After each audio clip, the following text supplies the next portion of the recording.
of which plenty of this country, of which we have gradually lost. As a child, I can beat my chest today that I'll be one of the few here standing that saw war as a child. What is happening in Nigeria today, especially in the north? Nigeria is at war. We must call it that. We must wage what is happening in the north. Confront it as we are fighting war. I want to speak, Mr. Speaker, on Nigeria as a sovereign nation. The news of the capture of this and summary execution of Brigadier General M. Oba by Aswad really broke my mind. Back to where we stopped. If terrorism can move freely, terrorists can move freely like this, what is sovereign about Nigeria? Some people were shouting Nigeria is a sovereign nation. We don't need America. We don't need anyone. But Nigeria went to Congo. Nigeria went to Liberia through ECOMOG to help them out. We need help this time. Even if it's coming from Mali, from Chad, from Burkina Faso, we need help. Our children are being molested in the north. Our girls are being molested in the north. We were refugees during Nigerian Biafran War. As a child, I know how my parents suffered to keep me alive for that 3 years. But let us tell ourselves the truth.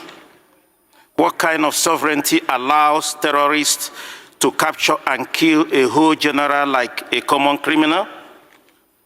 Because if terrorists can cross our borders at will, enter our villages at will, ambush military convoys at will, take entire towns at will, and now capture a brigadier general, then what exactly are we protecting with this so-called sovereignty? Is this sovereignty when terrorists are the ones controlling forests, highways, and communities? Is this sovereignty when commanders are killed and everyone stays silent, and our children out of school? We opposed the US when they wanted to help Nigeria destroy terrorists. We shouted, don't interfere, don't touch our sovereignty. But what is left is to protect when terrorists already operate like a government inside a government. A country that cannot secure its land is not sovereign, it is vulnerable. This is a personal opinion. A country where terrorists can humiliate military is not sovereign. It is under siege. A country that refuses international help while soldiers die is not sovereign. It is stubborn to its own destruction. If a general can fall like this, then all of us are naked. This is not time for pride. Take entire towns at will, and now capture a brigadier general. Then what exactly are we protecting with this so-called sovereignty? This is not a time for pride. This is not a time for ego. This is time to ask, what is sovereignty? What? If it cannot save a single life of a Nigerian.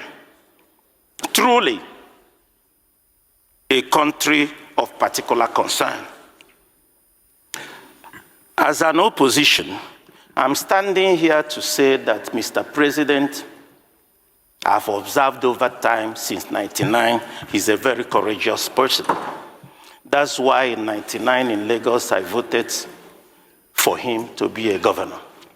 And I also saw his courage when, a minute after being sworn in, he removed the oil subsidy. Though timing was wrong, I saw his courage when he brought off 4 tax bill here. We passed. We saw his courage. And also I want to encourage him to extend that his courage.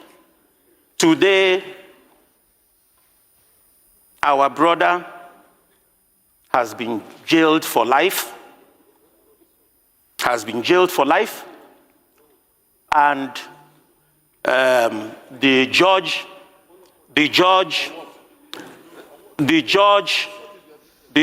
who jailed him saw before him what you are distracting me. The judge who jailed him on Motosho saw things before him that made him to jail him for life. Good enough. But Mr. President has the greatest opportunity now. I'm not a lawyer, but I'm a lawmaker. I'm not a lawmaker. I'm not a judge. I'm a lawmaker. What I am saying today, that Mr. President Leader, please. Mr. President today has the greatest opportunity as a very courageous person, that today I know that point of order. The counsels to Mazi Kalu Nwankwo has not gone for appeal. We are not appealing today. We are demanding today that within the ambit of law of these 90 days, he has not gone to court. For Mr. President to give him a pardon and release Nnamdi Kanu to us. I rest my case. Okay, thank you, Karen.